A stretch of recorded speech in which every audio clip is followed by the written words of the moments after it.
मेरे साथ मौजूद हैं कल्बे अली, वरिष्ठ पत्रकार पाकिस्तान से, और कमर आगा, पश्चिम एशिया मामलों के जानकार। कल्बे अली साहब, सबसे पहले आपसे जानना चाहूंगी कि पाकिस्तान में इस वक्त खास करके जो बड़े शहरों में कल खबर आई कि बिजली गुल होने से बहुत सारी चीजें ठप हो गईं और पहले से ही वहां पे इकोनॉमी जो है वो बुरे हाल में है, तो हालात क्या हैं इस वक्त?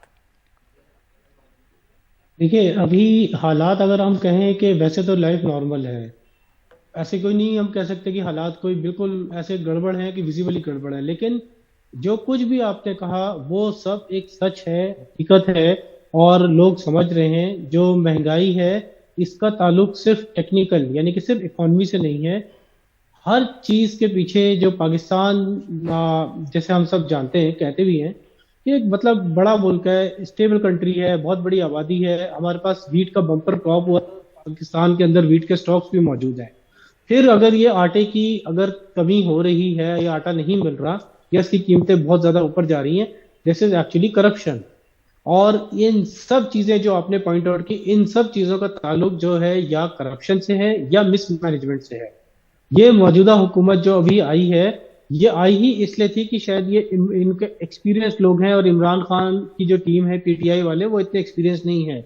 लेकिन ये क्यों डिसीजंस नहीं ले पा रहे हैं और क्या डिसीजंस ये लेना चाहते हैं, जी, इस बात का आइडिया किसी को नहीं है। और तो ये सारा मसला जी मिसमैनेजमेंट और करप्शन का जी, है। आपने कहा ये सारा मसला मिसमैनेजमेंट और करप्शन का है, और इमरान खान की जो सरकार थी वो इतनी ज्यादा तजुर्बेकार सरकार नहीं थी। मैं आपसे समझना चाहूंगी कि क्या गलत फैसले इमरान खान की सरकार के दौरान लिए गए हैं, जिस उम्मीद थी कि शहबाज शरीफ की सरकार जिसमें ज्यादा तजुर्बेकार लोग हैं वो उसको बेहतर मैनेज कर सकेंगे, और क्या फैसले इन्हें लेने चाहिए थे?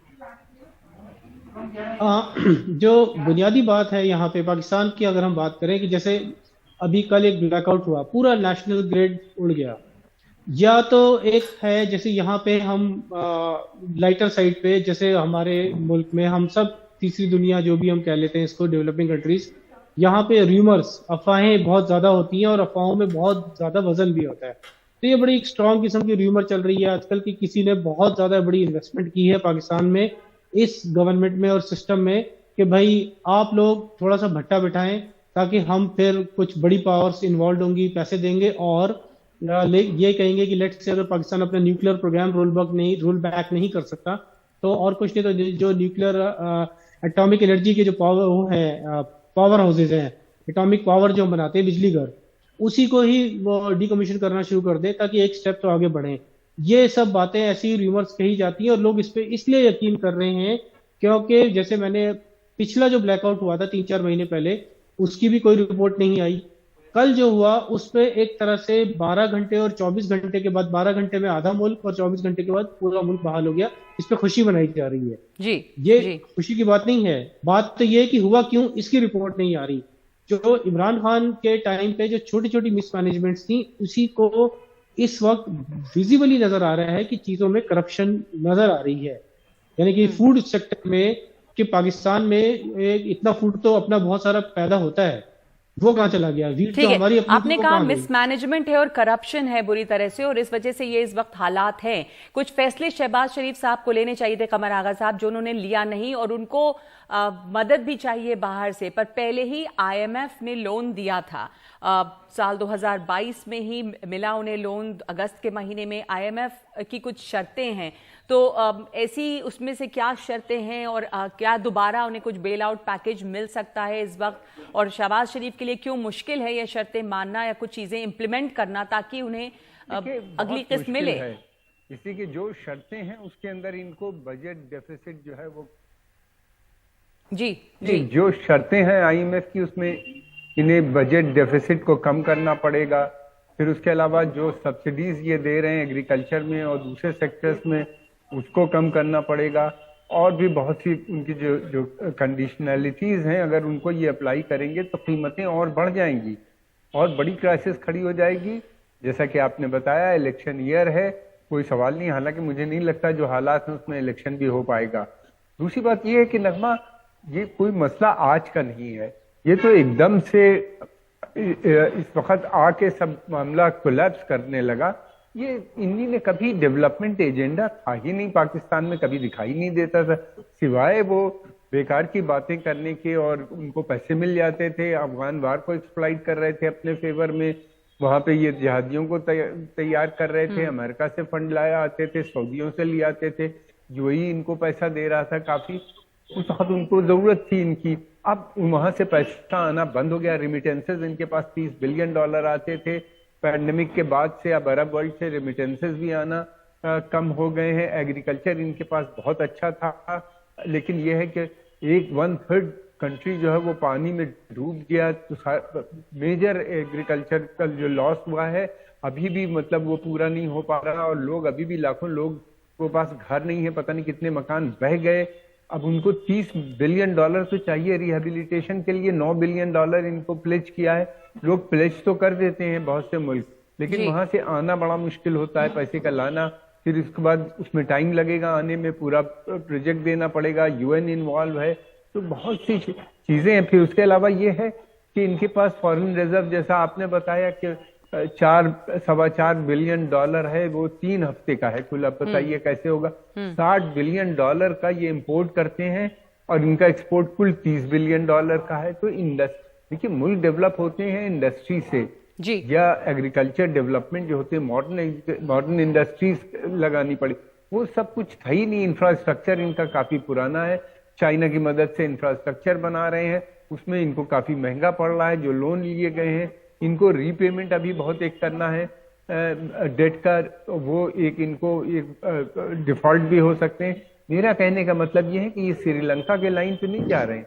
अगर वहां कोलैप्स हुआ तो वो अफगान वार पे चला जाएगा, अफगानिस्तान के रास्ते पे जाएगा। इसलिए कि बेपनाह वेपन है, और बहुत से उनके यहाँ आतंकवादी संगठन है जो ऑलरेडी इनके खिलाफ हो चुके हैं। आपने इम्पोर्टेंट बात कही है कि इकोनॉमिक क्राइसिस है। डर इस बात का जी, आपने इम्पोर्टेंट बात कही कि इकोनॉमिक क्राइसिस है, लेकिन ये नहीं कि वो श्रीलंका में भी इकोनॉमिक क्राइसिस थी, पर यहाँ पर बहुत ज्यादा हालात बेकाबू इसलिए हो सकते हैं क्योंकि एक तो टेरर ऑर्गेनाइजेशंस हैं, दूसरे असला हैं, अफगानिस्तान की यहाँ पे नेबरहुड में है जहाँ पे तालिबान काबिज हैं। तो पाकिस्तान में बहुत ज्यादा उथल पुथल इस इकोनॉमिक क्राइसिस से आ सकती है। कमर आगा साहब जी बिल्कुल आपने सही कहा। मेरी नहीं समझ में आता, पहले देखिए शर्मा जी, पहले पैसा मिल जाता था। अब बड़ी मुश्किल ये है कि पैंडेमिक, खासतौर से कोरोना काल के बाद, फिर उसके बाद यूक्रेन वॉर जो चल रही है, तमाम ग्लोबल इकोनॉमी रिसेशन में जाने की तैयारी कर वीक है इस वक्त। सऊदी अरेबिया, यूएई का कहना ये कि भाई ये हर महीने, हर साल में 2 बार 3 बार इनको पैसा देना पड़ता है। कितना पैसा दें, उनकी भी बैंकिंग है, बैंक्स ने दिया है पैसा, बैंक उनके चाहते हैं कि उनको वापस मिले पैसा। कितना पैसा दिया जाए ये भी है। तेल के कंसेशन दे देते हैं, अब वो भी देने पे राजी नहीं। फिर उसके अलावा ये भी है कि इनके पास कोई प्लान नहीं है। ये तो एडहॉक बेसिस पे है कि 2 बिलियन यहाँ से ले आओ, 1 बिलियन यहाँ से ले आओ, और उसके बाद 3 हफ्ते का काम हो जाएगा। इससे कैसे चलेगा?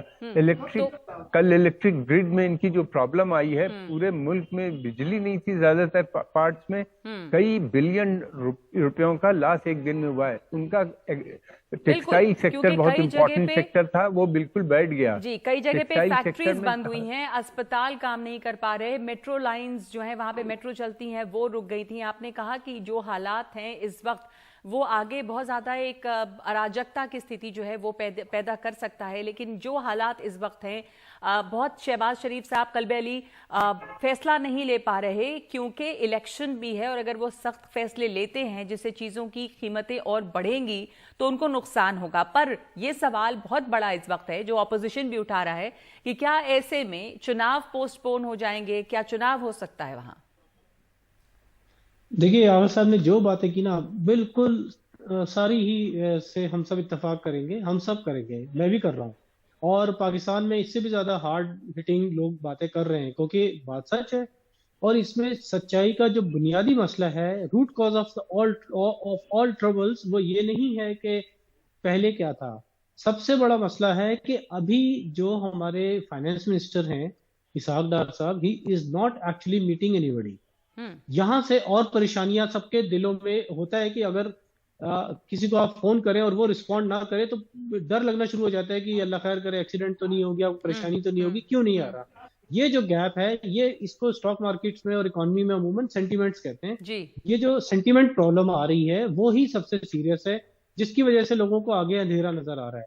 और ये जो आगा साहब ने जो बात की, बिल्कुल ठीक है। एवरीबडी इज वरीड, पाकिस्तान में हम भी worried, we are also worried, कि अगर अल्लाह ना करे ये कंट्री डिफॉल्ट करती है तो चलो जी, न्यूक्लियर एसेट्स को तो सिक्योर करने के लिए अमेरिकन कोई अपने ट्रूप्स भेज देंगे और उस एरिया को सिक्योर कर लेंगे मैक्सिमम, मतलब एक हाइपोथेटिकली बात कर रहा हूँ, या इंटरनेशनल ट्रूप्स आ जाएंगे कि न्यूक्लियर वेपन्स किसी के हाथ ना लगे जी। लेकिन अगर जो छोटे छोटे मिलिशियाज बन जाएंगे, स्मगलिंग ग्रुप्स होंगे, 20 करोड़ की पॉपुलेशन है और पढ़ी लिखी पॉपुलेशन भी है और लड़ाका पॉपुलेशन भी है, आई मीन पूरी खिचड़ी बिल्कुल है, बिल्कुल, एक अच्छी- लॉलेसनेस की हालात वहां पे बन सकती है। इलेक्शंस हो पाएंगे ऐसे में कलवे अली? इलेक्शंस तो देखिए, इलेक्शंस हमेशा हो जाते हैं, इलेक्शंस का इशू नहीं है। इशू पर ये है कि ऑपोजिशन अगर अभी से हम- कहने लगी है, शायद ऑपोजिशन तैयार ना हो उसके लिए। ये भी कोई इतना बड़ा इशू नहीं है, अपोजिशन का तो बेनिफिशियरी नजर आ रहे हैं ना, क्योंकि देखिए ठीक। इस सारी के सारा इल्जाम या परेशानी जो इल्जाम जा रहा है वो गवर्नमेंट पे जा रहा है। बिल्कुल वो बिल्कुल। गवर्नमेंट जिस किसी की भी हो, माँ बाप की तरह होती है और इल्जाम माँ बाप पे ही जाएगा, सही कहा जाना आपने। और चाहिए। आपने ये बात भी कहा था कि फाइनेंस मिनिस्टर लोगों से ना मिल रहे हैं ना बात कर रहे हैं, और उसकी वजह से एक सेंटिमेंट जो है वो भी गलत जा रहा है, या संदेश भी, कि वहां पे लोगों का भरोसा सरकार पे नहीं बन पा रहा, और सवाल उठ रहे हैं कि क्या इस क्राइसिस से सरकार उबार पाएगी आपको। इतना ही वक्त इस वक्त मेरे पास चर्चा के लिए इस मुद्दे पे। कलबे अली साहब, आपको और कमर आगा साहब बहुत शुक्रिया।